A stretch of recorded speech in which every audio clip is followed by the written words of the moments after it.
रात्रीचे 11 वाजले होते. बस स्टँड आणि रस्त्यावर रहदारी खूप कमी झाली होती. मी माझी रिक्षा बस स्टँडच्या कडेला उभी केली होती आणि तेवढ्यात एक बाई एका मुलाला घेऊन धावतच माझ्या रिक्षाकडे आली. हातात एक कापडी पिशवी आणि एक रॉयलांची पिशवी तिने रिक्षात ठेवली आणि हॉस्पिटलला जाण्याचं बोलली. मी त्यांना हॉस्पिटलच्या गेटजवळ सोडले.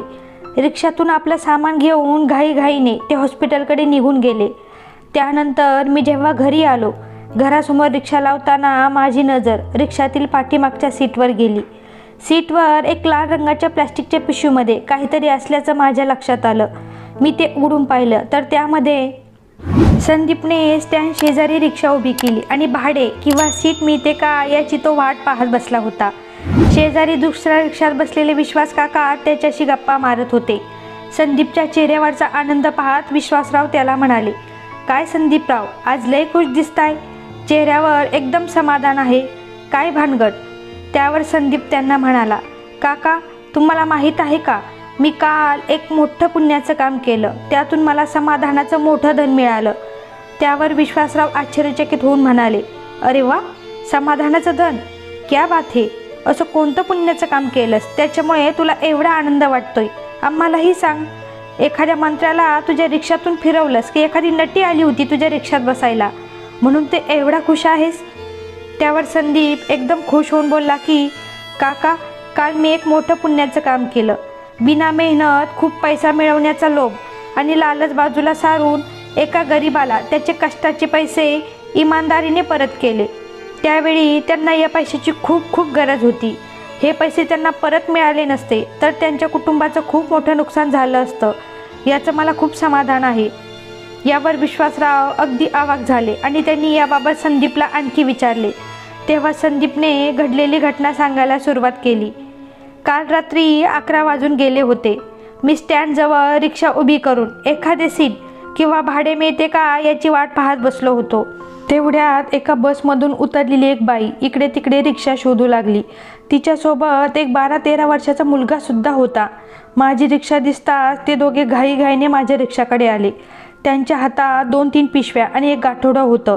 त्यात चादर, बेडशीट आणि काही कपडे होते. तसेच पिशवी ठेवताना आवाज आला, त्यावरून त्यात 2-4 भांडे देखील असतील. ती बाई माझ्या रिक्षाजवळ येताच मला म्हणाली, दादा आम्हाला सिटी केअर हॉस्पिटलला सोडता का.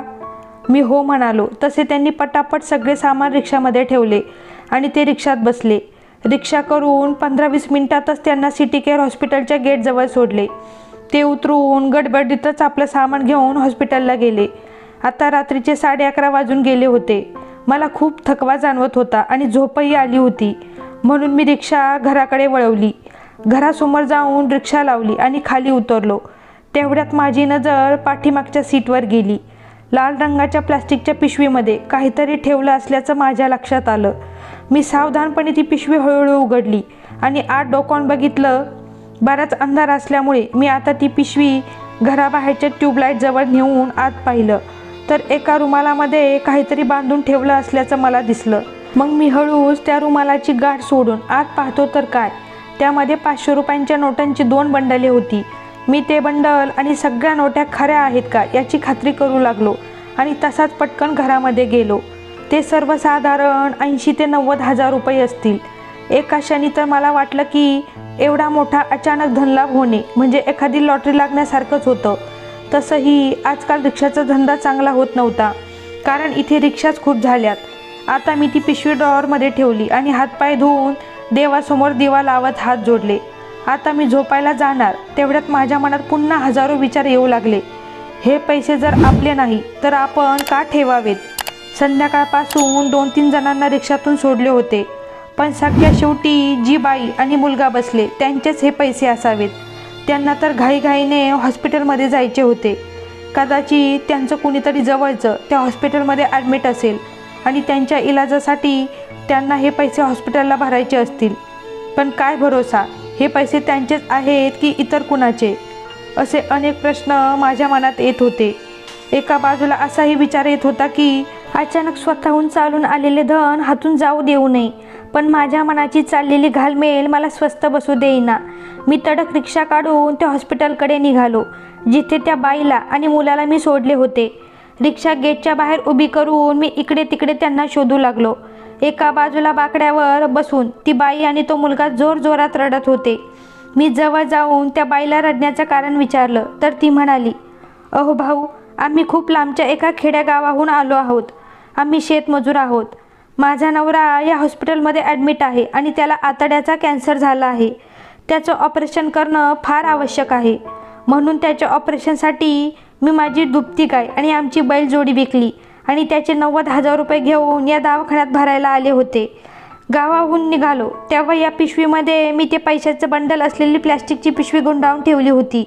पण इथं पोचल्यावर पाहिलं तर ती पिशवीच गायब झाली आहे. मी इकडे तिकडे खूप शोधलं पण मला ते सापडत नाही. आता माझ्या नवऱ्याचं ऑपरेशन कसं होईल आणि तो कसा बरा होईल? डॉक्टर म्हणाले की त्यांचं ऑपरेशन लवकरात लवकर झालं नाही तर त्यांच्या जीवाला धोका आहे. त्याला काही झालं तर माझं कुटुंब आणि घर उघड्यावर पडेल. मला छोटे छोटे लेकरं आहेत. मला इतर कुणाचा आधार नाही. आता मी काय करू?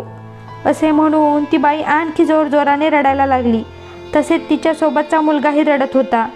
तिचं बोलणं ऐकून मला तिची दया आली आणि मी तिला म्हणालो, ताई, रडू नका. मला तुम्ही पैशाचे आणि पिशवीचे वर्णन सांगा.